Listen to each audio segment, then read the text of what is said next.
Alright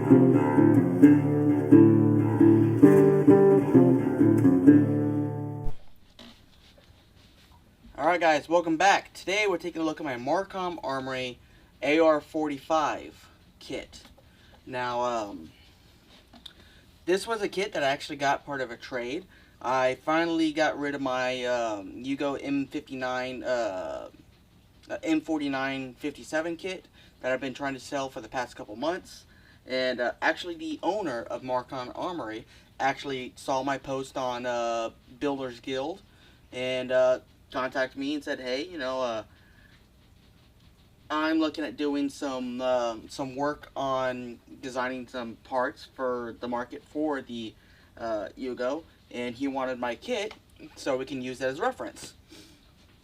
So he decided to trade me one of his full AR-45 kit conversion kits for the AR-15 platform. Now, of course, I asked for the 16-inch carbine version, particularly because, you know, I like more carbines and not much of a pistol guy. And with all the new pistol brace rule on the rise, I didn't want to have to worry about messing with any of that or buying a pistol brace. So I went with the carbine length. So these ship with a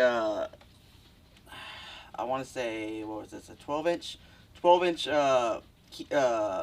it's all, not key mod, oh, I'm brain farting right here.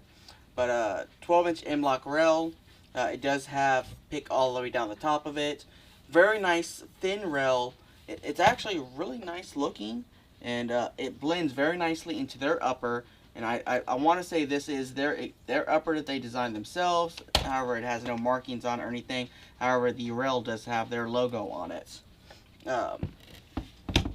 With the kit, you get the full upper assembly with a bolt charging handle. You get a magwell adapter, which we'll go over that in a minute. These are supposed to be, I guess, 25 round magazines, but I've been yet to be able to get 25 rounds into them. But we'll talk about that a little later. And a speed loader, which, once again, when we talk about the mags, that's really important. So, this is a 45 ACP direct blowback kit. So, and you also get a heavy buffer to go with it. For the direct blowback. So there is no locking mechanism in this kit, so when you pull it back, that's all it does. Round goes boom, goes back, does it again. Now, in my testing, I put 200 rounds through this kit, which is brand new, and I've had a total of 0 malfunctions of any kind through it at all. I haven't had any stovepipes, no jams, no problems to extract, anything at all. This thing has ran absolutely flawlessly the entire time I've had it so far. That said, there are some downsides to it, and we're going to get over that. But besides that, very nice shooting. Recoil, because it is direct blowback, and adds a heavy bolt, somewhere around a regular 5.56 maybe is what it feels like. Not bad at all. Very controllable. Easy to shoot fast. But like I said, it does have more recoil than a 45 ACP carbine that had a locking bolt of some kind would have.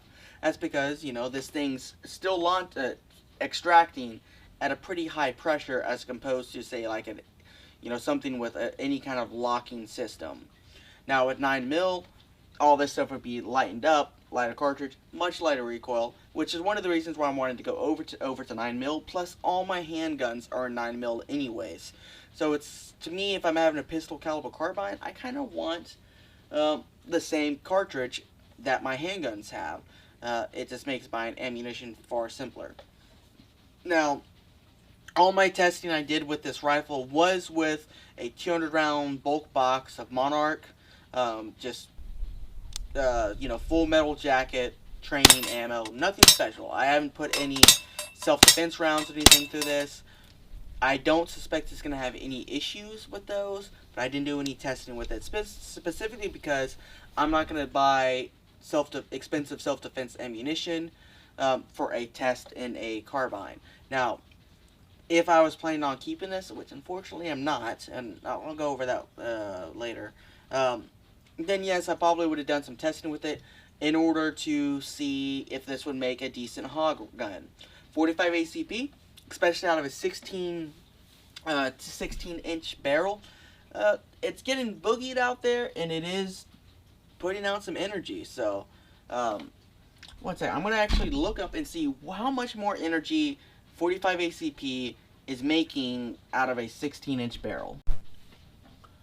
Alright, so I found this chart right here that shows some testing of a bunch of different barrel lengths in 45 ACP. So your average handgun is going to be sitting around 4 inch to 5 inches. And we're talking, let's say, we're not doing plus P.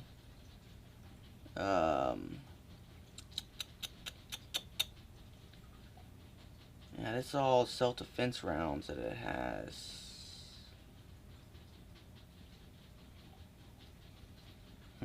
So, I didn't shoot plus P, so that's a problem here. So let's say...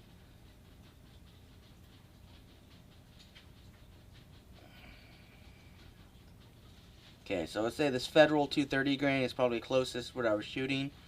Even though that's still a self-defense load, but it's got about the same grain weight. So out of a 4 inch barrel, you're looking at about 814 foot per second. Pretty respectable. But out of a 16 barrel, you're looking at, oh, look at it, only 919. That's actually surprising that it's so low with that much extra barrel.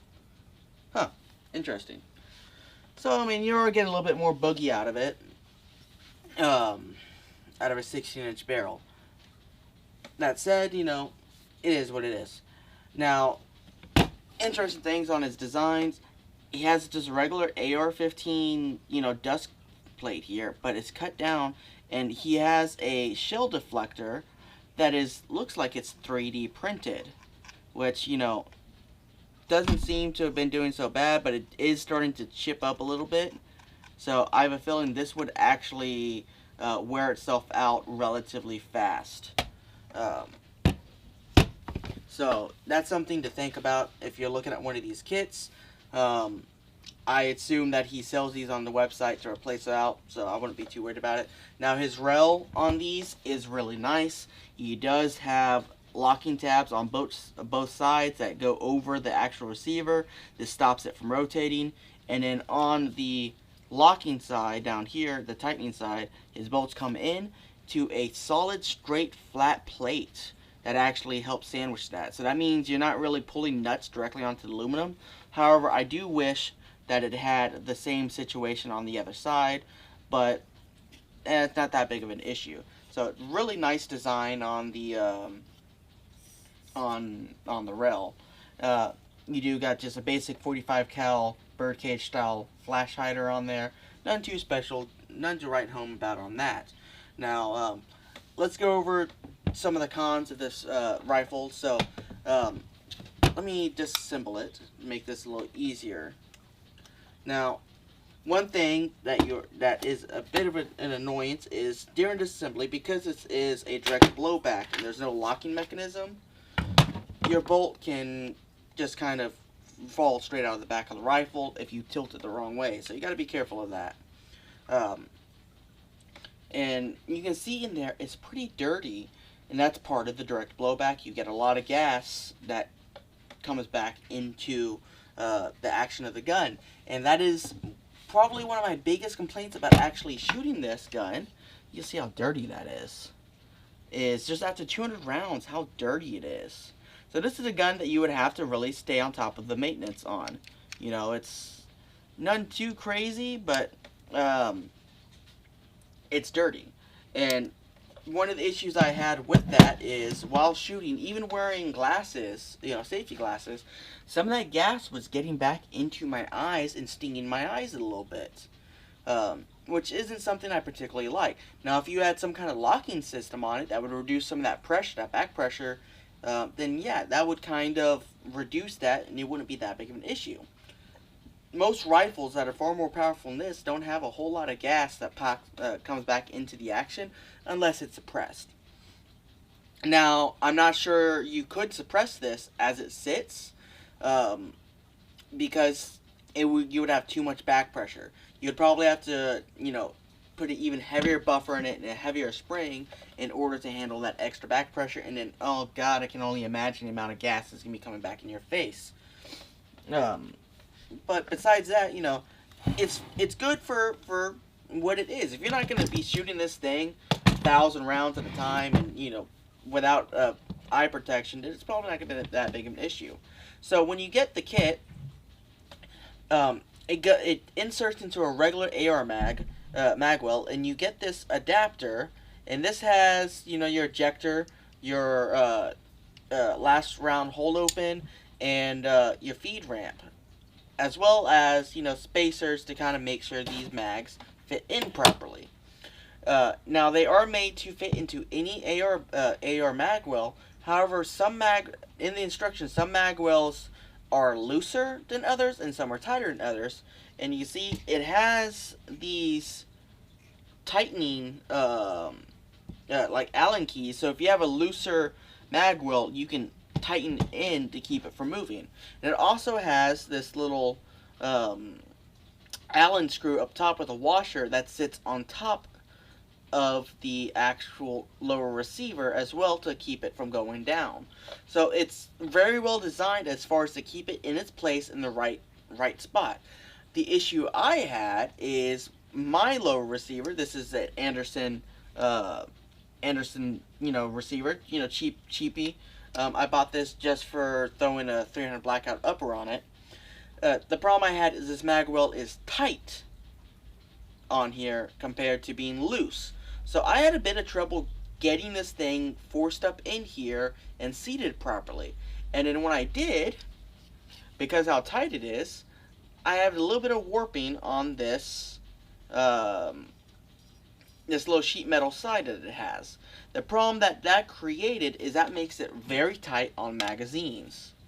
So inserting mags can be very tight. Now I've been using, which mag have I been using? I think this one's the one I've been using. You can see all that brass that's come out onto the follower. It's pretty tight getting up in there. It's not too bad.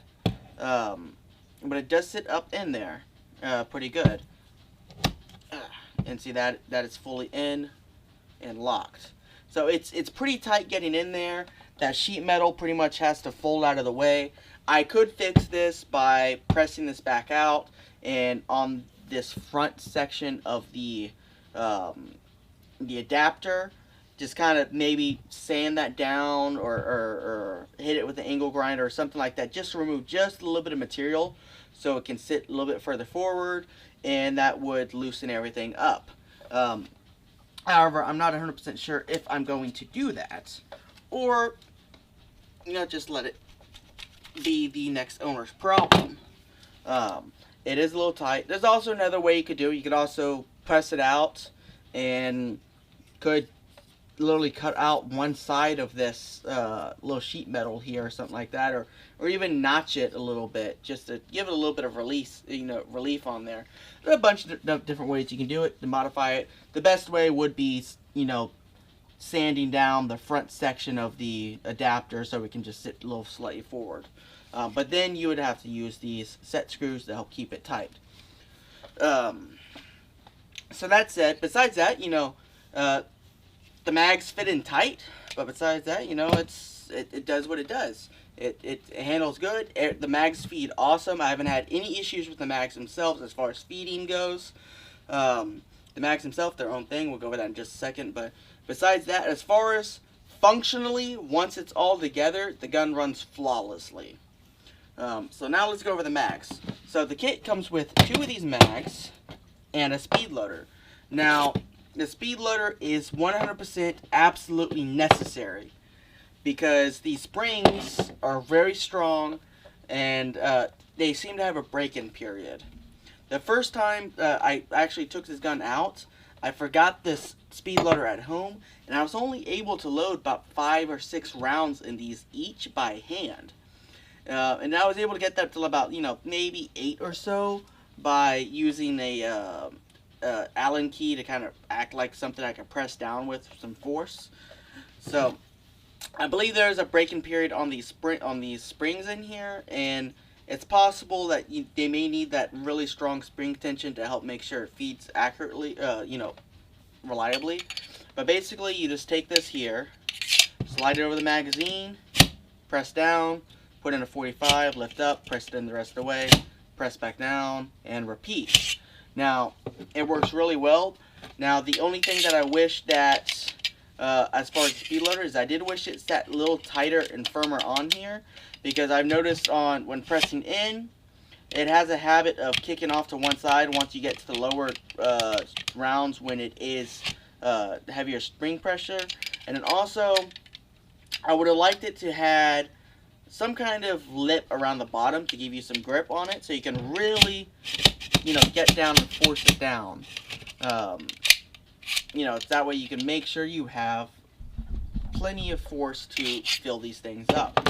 Now, this is the one I've been using the most. As I've used it, it did seem to slowly get easier and easier to load in, so I believe that these springs have a break-in period.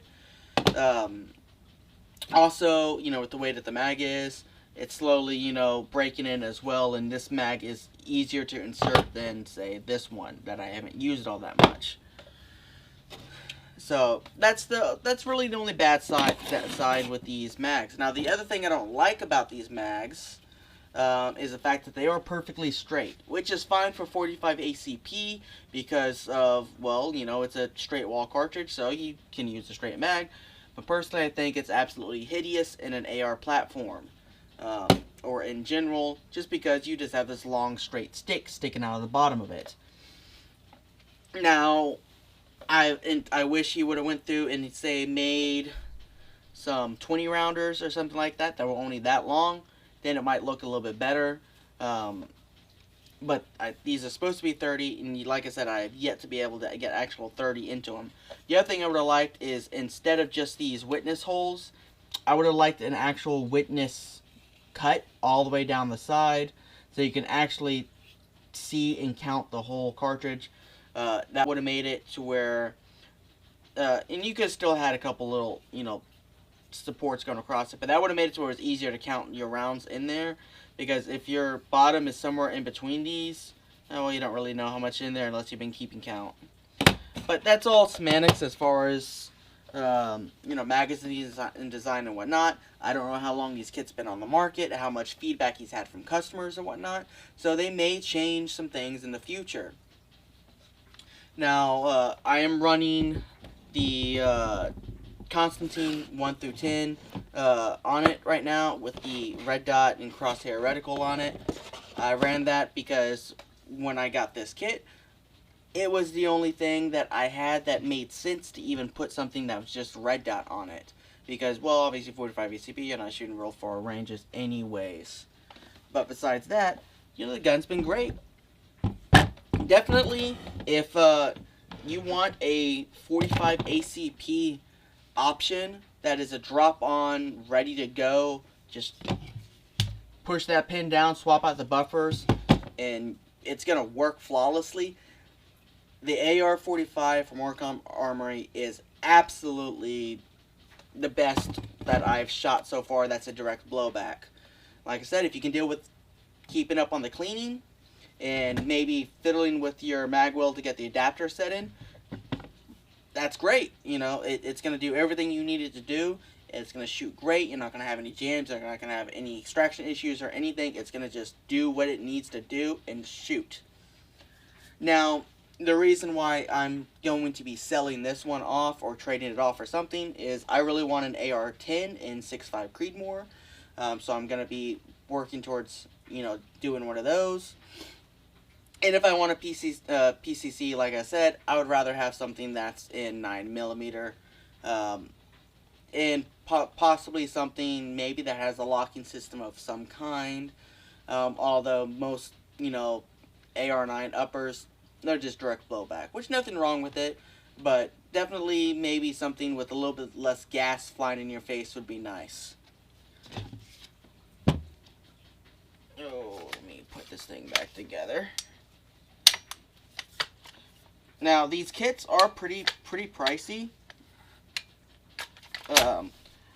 See, he has it advertised on his website. This whole kit is $9.50 before shipping, which, you know, for me on my end, it's kind of great because I actually got more bang for what I traded. I only had like 600 something in my Yugo kit, so you know I kind of made an upgrade. But like I said, it is an expensive kit for an AR upper kit. See, now most AR uppers are usually under $400.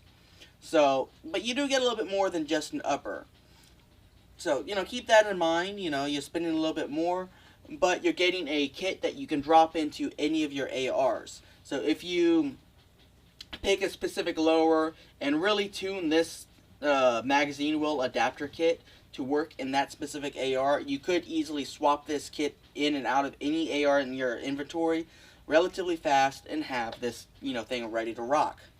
You could even, follow me on this, if you have a mag well that you tune it just right to where it fits firm, but you don't have to use these locking lugs, you could even leave this mag well adapter with a mag in it ready to go, and you can either insert it from the bottom or you can drop it in from the top of your upper and just do that screw.